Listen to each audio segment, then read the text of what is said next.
সর্বোচ্চ ভোটের ব্যবধানে সেদিন বিএনপি ক্ষমতায় গিয়েছিল। সেই দিন আমাদের প্রিয় নেত্রী ঘরের একজন গৃহিণী বাংলাদেশের প্রধানমন্ত্রী হয়েছিল। মনে নেই আমাদের? বেগম খালেদা জিয়া প্রধানমন্ত্রী হয়েছিল। হওয়ার পরে বেগম খালেদা জিয়া উনি 5 বছর ক্ষমতায় থাকলেন। তারপরে আওয়ামী লীগ আবার ক্ষমতায় আসলো। আবারও বেগম খালেদা জিয়া এই বাংলাদেশের রাষ্ট্রপ্রধান হলেন। হওয়ার পরে আমি যে কথাটা বলতে চাচ্ছি সেটি হচ্ছে গত ফ্যাসিস্ট শেখ হাসিনার 17 বছর যে কথাটি আমার ভাই বুঝাতে চেয়েছে। আমি একটু সেখানে দুটি কথা বলবো। প্রিয় বোনেরা, আপনারা একটু বসবেন 5 মিনিট, একসাথে আমরা দোয়া করে বের হয়ে যাব। আমি শুধু এই কথাটি বলার উদ্দেশ্য হচ্ছে বেগম খালেদা জিয়া, আপনাদের যদি মনে থাকে ওই 111 এর সরকারের সময় যখন শেখ হাসিনা এবং বেগম খালেদা জিয়া দুইজনকেই যখন মাইনাস করার সিদ্ধান্ত নিল 111 এর সরকার, তখন ওই 111 এর সরকার দুইজনকেই বলেছিল যারা আমাদের অবৈধ কুকর্মকে যারা রায় দিবে আমরা তাদেরকে বাংলাদেশের প্রধানমন্ত্রী করব। সেই দিনের কথা যদি আপনাদের মনে থাকে, দুই নেত্রী দুইজনে বাংলাদেশের প্রধানমন্ত্রী ছিলেন, একজন শেখ হাসিনা আর একজন বেগম খালেদা জিয়া। আপনারা সেই দিনের কথা যদি আমি আপনাদেরকে একটু মনে করে দেই, শেখ হাসিনা উনি করলো ক্ষমতার লোভ। ক্ষমতার লোভে উনি চোখের চিকিৎসার কথা বলে উনি বিমানে উঠে বাংলাদেশের মানুষকে টাটা বাই বাই বলে উনি বিমানে উঠে বিদেশে চলে গেলেন।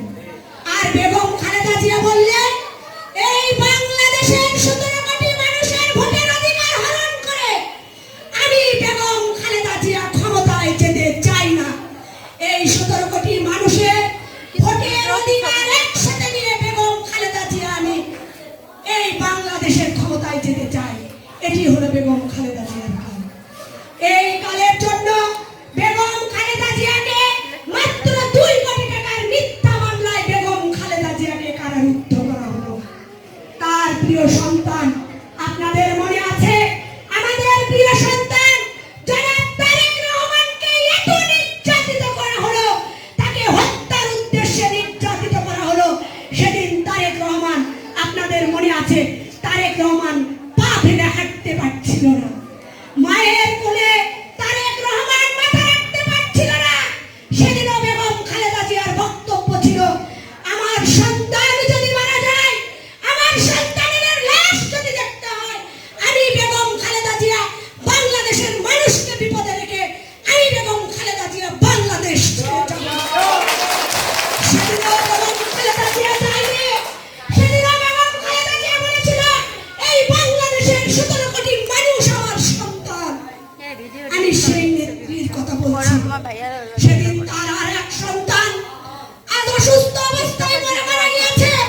আমার এখানে এই কথাটি বলার উদ্দেশ্য, আমরা এখানে যারা উপস্থিত হয়েছি আমরা প্রত্যেকটাই মা। কি বলেন মা না? আপনাদের প্রত্যেকটা সন্তান আছে না? আমিও একজন মা, আমারও সন্তান আছে। আমি যখন কারাগারে গিয়েছিলাম আমার ভাই বলেছে আমি যেদিন কারাগারে গিয়েছিলাম আমার সন্তান ঢাকায় পড়াশোনা করে, আমার সন্তান 1 সপ্তাহ ধরে ওই জেলখানায় ঘোরার পরে আমার সন্তান আমার মুখ দেখতে পারেনি। 1 মাস পরে যখন আমার সন্তান জেলখানায় আমার সাথে দেখা করেছে, সেদিন আমার সন্তান বলেছিল মা তুমি এমন কি অন্যায় করেছো, তুমি কেন রাজনীতি করছো মা, যে তোমার মুখটা পর্যন্ত আমি দেখতে পারি না।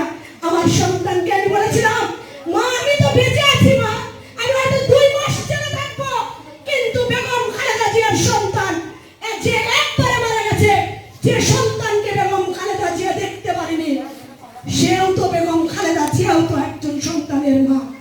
আমি সেই বেগম খালেদা জিয়ার কথা আপনাদের কাছে বলছি, যে মানুষটি আপনার ভোটের কথা চিন্তা করে, যে মানুষটি আমার ভোটের কথা চিন্তা করে, বাংলাদেশের মানুষের কথা চিন্তা করে, যে বেগম খালেদা জিয়া আমাদের ছেড়ে বাংলাদেশ থেকে যায়নি, আমি সেই মানুষটির কথা বলছি। আমি বলতে চাই রাখে আল্লাহ মানে কে? আল্লাহ যদি কারো সম্মান বৃদ্ধি করে, আল্লাহ যদি কারো হায়াত রাখে, মানুষ কখনো তাকে পাও ধরে নামাতে পারে না। এই কথাটি বলার উদ্দেশ্য ওই স্বৈরাচারী ফ্যাসিস্ট শেখ হাসিনা বলেছিল পদ্মা সেতু থেকে বেগম খালেদা জিয়া নাকি টুপ করে ফেলে দেবে। দেখেন আল্লাহর কি রহমত, আজকে বেগম খালেদা জিয়া বাংলাদেশের অভিভাবক হয়ে বেগম খালেদা জিয়া বট বৃক্ষের মতো দাঁড়িয়ে আছে। আর তুমি শেখ হাসিনা কোন দিক দিয়ে পালিয়ে গিয়েছো বাংলাদেশের মানুষ সেটি দেখেছে। সেই জন্য আমি বলতে চাই, বেগম খালেদা জিয়ার জন্য সারা বাংলাদেশ দোয়া হচ্ছে। বেগম খালেদা জিয়ার জন্য যে আদালতে আজকে ওই ফাঁসির মঞ্চ তৈরি করেছিলেন, সেই আদালতে শেখ হাসিনার ফাঁসির মঞ্চ তৈরি হয়েছে। রাকে আল্লাহ মারেকে বেগম খালেদা জিয়া মানুষের জন্য লড়াই করেছে, দেশের জন্য লড়াই করেছে, গণতন্ত্রের জন্য লড়াই করেছে। বেগম খালেদা জিয়া আজকে সম্মানিত হয়েছে। বেগম খালেদা জিয়ার জন্য সারা বাংলাদেশে দোয়া হচ্ছে, দলমত নির্বিশেষে দোয়া হচ্ছে, সরকারের পক্ষ থেকে দোয়া হচ্ছে। একদিকে শেখ হাসিনার জন্য মিষ্টি বিতরণ হচ্ছে, অন্যদিকে বেগম খালেদা জিয়ার জন্য দোয়া হচ্ছে। সেই জন্য আমি বলতে চাই, আমার মা বোনদেরকে আমি অনুরোধ করতে চাই, আপনারা বেগম খালেদা জিয়ার জন্য দোয়া করবেন।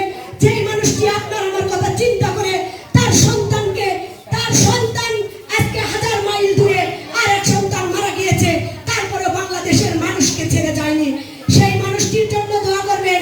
আমাদের প্রিয় সন্তান জনাব তারেক রহমান, যিনি আমাদের সন্তান, আজকে এই সদর 6 আসন থেকে ভোটে দাঁড়িয়েছে। আপনারা আপনারা সেই মানুষটির জন্য দোয়া করবেন।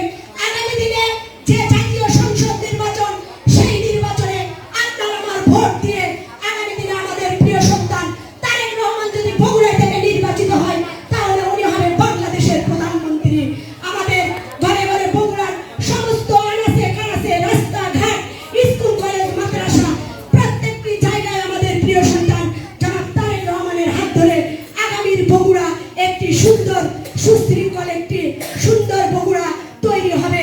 এটাকে কিন্তু বিএনপির সাথে কেউ বেইমানি করতে পারবেন না, করবেন না। এ কথা আপনারা ভাবতেও যাবেন না কেউ। কারণ 17 বছরে বেগম খালেদা জিয়া যে ত্যাগ স্বীকার করেছে, বিএনপির কোন কর্মীও কিন্তু সেই ত্যাগ স্বীকার করে নাই। এই 17 বছর ত্যাগের যে মহিমায় আজকে তিনি মহিমান্বিত হয়েছেন, সারা পৃথিবীর তাকে সম্মানিত করছে। আমরা বিএনপি কর্মী হয়ে আমরা যেন সেই নেত্রীর সাথে কিংবা সেই দলের সাথে যেন কেউ বেইমানি না করি। আমাদের ভিতরে কথা এবং কাজ যেন এক হয়। আমরা যেন সততার সাথে, আমি কে কি পেলাম, কে পেলাম না, আমরা কে উপরে বসতে পারলাম, কে পারলাম না, নিচে বসলাম, এই চাওয়া পাওয়ার ভিতরে যেন আমরা নিজেদেরকে সংকুচিত না করি।